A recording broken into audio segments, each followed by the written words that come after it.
I was always searching for new ways because I'm always trying to see like what can work for him and all that, and I've been trying lots of stuff. I feel like nothing is helping him, and then I found out about stem cell therapy. Before he was 1, he was very like responsive. Even he used to respond to his name. He used to call me mom. He used to call his dad. Around 18 months to 2 years, I noticed a decline, almost like he just lost his speech, the little that he had. My son is actually surprised me.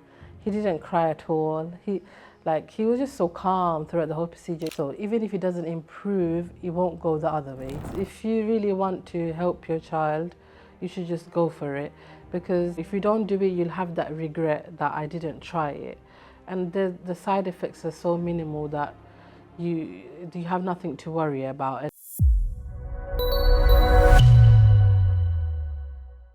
Would you please tell everyone where you come from and what brought you to Swiss Medica? Okay. Hi, I'm come from London and I've come for treatment for my son who is autistic, and I was interested in the stem cell therapy for him. I was always searching for new ways because I'm always trying to see like what can work for him and all that, and I've been trying lots of stuff like speech therapy, and he goes to specialist school, but I feel like nothing is helping him. And then I found out about stem cell therapy, and then I thought I'll do a bit more searches, and online searches led me to Swiss Medica. And then I read through all the pages and I watched lots of testimonials, and it all seemed very like something that I want to explore more. And then I quickly I called someone, and they were very quick to respond. Within 5 minutes, someone called me and they booked me in for an online consultation. And then we booked the online consultation, and from then on, from the beginning, the doctor was very clear with us what we should expect and what the treatment is. And she answered every questions we have. And we just was immediately very interested, and we just, I don't know, just went with it. It was just something like, we just felt like it's something that's going to benefit our son, and there's nothing to lose even if he doesn't benefit. That's what we liked about it, that there's not really any side effects. So even if he doesn't improve, it won't go the other way. And from the testimonials, what we saw is that mostly patients do improve. And yeah, we just thought, let's try it. Have you got any fear before coming to a foreign country? And if you did, what helped you to overcome this fear? I did, especially when I told my close family. They're like, oh, Serbia, are you sure? You know, like, they just wasn't like, they were a bit worried for me. But I said every time I searched the place, I saw Serbia is a completely safe country. There's nothing to worry about. Even people come for tourism, and the treatment-wise, this is a place like it's newly opened and stuff. But it seems everyone was even a bit skeptical. But once they come here, they see that it's completely normal. Like, it's just like UK, and everyone is really friendly. So I did have a bit of worries, but when I did more online searches and the testimonials, they kind of calmed me down.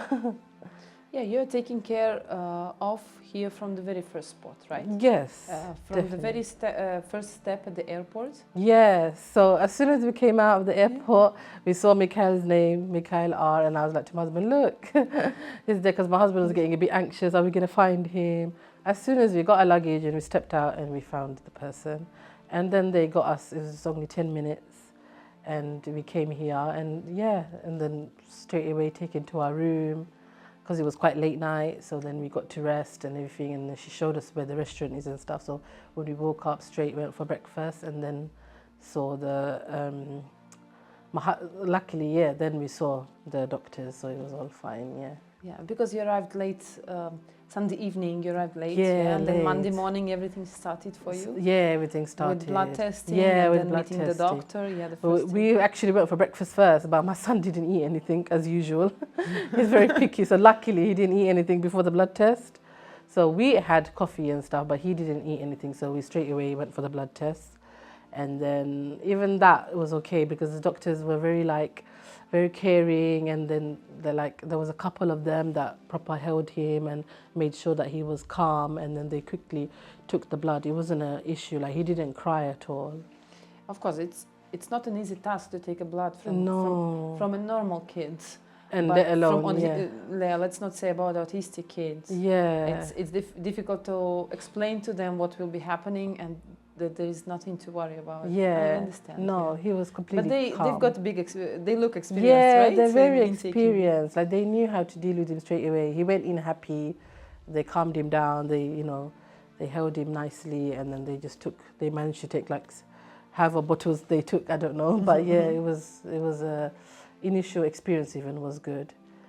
Tell us, please, at what age was he diagnosed, or you as a mother started noticing that something might be wrong, and at what age was he diagnosed with autism? So, like before he was one, he was very like responsive. Even he used to respond to his name. He used to call me mom. He used to call his dad. Around 18 months to 2 years, I noticed a decline. Even if I call his name, he's not always responding. He doesn't call anyone any names. Almost like he just lost his speech, the little that he had. So I knew there was something wrong. But then at that time, there was coronavirus going on, there was lockdown, and I had no support. So then I had to wait until he started school.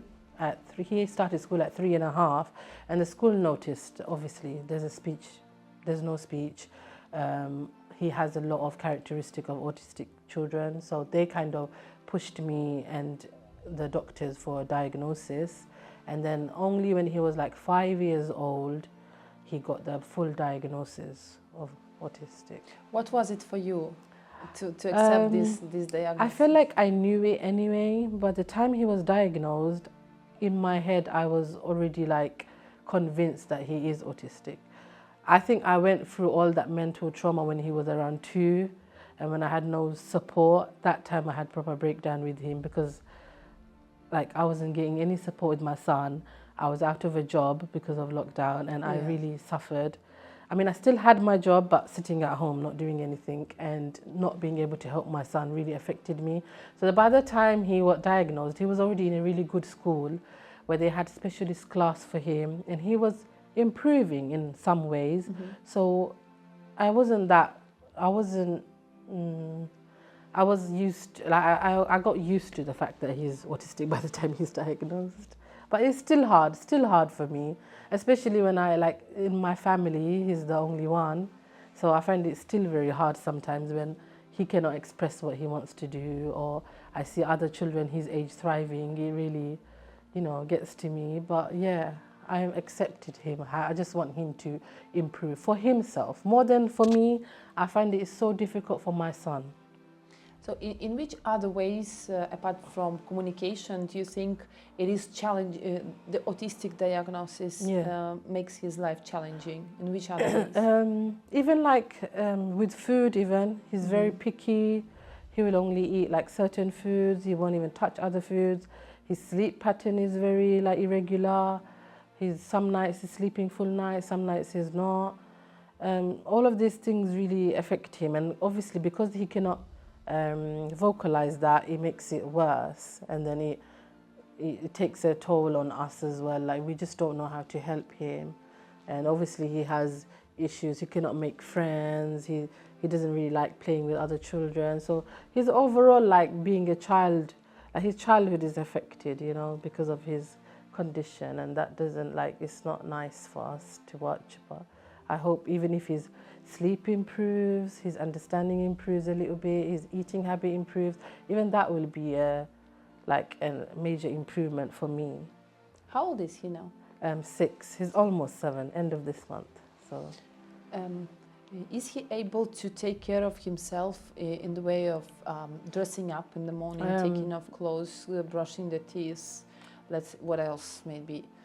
Let's say if he's hungry, would he be able to come up to the fridge to take a sausage to make a sandwich? No.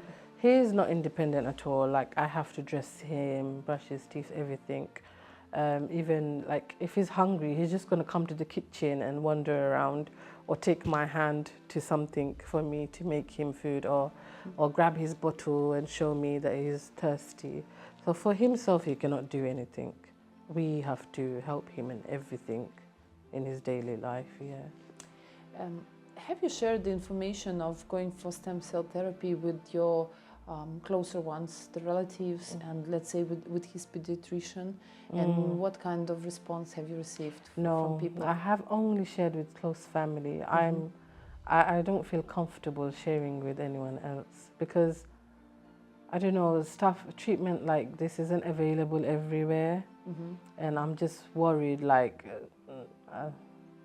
I don't know, I don't feel comfortable telling the doctors and stuff. I just told close family. And would you tell his teacher, for example, if in the future she notices that he's improving? Like, I don't know. Would you tell? I don't feel comfortable because I don't know what they will do with that information. If they you think they might use it against you, right? Yeah. Like, I see. Like, Okay. I don't feel safe to tell people. I understand. I would love to, if he shows improvement, to tell people. Yeah, you'd love to share with the yeah, whole world. But I don't feel it's safe, you know? I see. I mean, in this community, people who have autistic kids and stuff and the testimonials, they will understand me. But someone who doesn't have an autistic child, I don't know, they wouldn't understand me, I feel like. But if I feel safe to do so, I would tell people, otherwise I wouldn't. But it's not difficult for any parent to put himself in your shoes, and yeah, I would do anything for my I know, kid. Because honestly. if I don't, I would regret my whole life. And I don't want to have What that if? regret. Shoulda, woulda, But coulda. doctors and stuff, especially in the UK, are not so understanding I sometimes. understand you. Yes, It's like they diagnose my son, and they just left me. Leave it with it. Like, yeah. That's it. There's Cope no with more it. help for him. Gladly he got into a good school and they're helping him, but it's not enough. So that's why I'm always was searching for something. Now a little bit about the treatment process itself. Is it the very same like you imagined in your hand? How did your son take it? Did it go smooth? Yeah, so in my head, obviously, I understood that it's going to be intravenous. They explained it very well, that it's going to, they're going to put cannula in and it's going to go in intravenously. So I was just really worried how my son's going to react to putting the cannula in. Obviously, I knew they might sedate him. So when they did sedate him, and it took a bit of time for it to kick in, but he was fine. Like, he was calm throughout the procedure. They put the cannula in. Although he tried to take it off, but he couldn't because, of the sedation effects. So it's still the first time it went really well and nothing happened. Like, he didn't take it off or anything. The procedures went smoothly. Even the intramuscular injection. My son surprised me. He didn't cry at all. He was just so calm throughout the whole procedure. Even when they were giving the injections, like, they had to hold him a little bit, but he let them, So that made it more easier. I feel like because he didn't cry, we didn't get anxious, or it just went smoothly. And the second time around, he had the stem cells. He was even better. Like, he only needed a tiny amount of sedation orally, and he just lay there and let them. He was looking at his hand, but he didn't even want to take it off. He just let the process go. Like, he was happy. So in your case, it was a mild amount of oral sedation, yeah? Yeah, in the second time it was just mild amount. Conscious, but he was conscious. But he couldn't move. He was looking at him and sometimes taking the other hand, but not having enough energy to take it off. So I feel like, second time around was much better even, with less sedation. Have you got any tips or a piece of advice for those parents planning to visit us and having maybe some doubts? Don't have any doubts. If you really want to help your child, you should just go for it, because like we discussed before, if you don't do it, you'll have that regret that I didn't try it, and the side effects are so minimal that you have nothing to worry about, and hopefully it will work. Like, you should just go with your gut instinct and just go for it and not be scared, because there's nothing to be scared about. So for how many days you need to leave your job, let's say, to come for some treatment like that? So I took 1 week off work, annual leave, because we came Sunday, so it's already weekend, and Saturday we're leaving. So I just needed to take 5 days off work, and it's my son's school holidays, so he's not missing any school. And me and my husband, yeah, both missed 5 days of work. So it's okay, it's not that bad.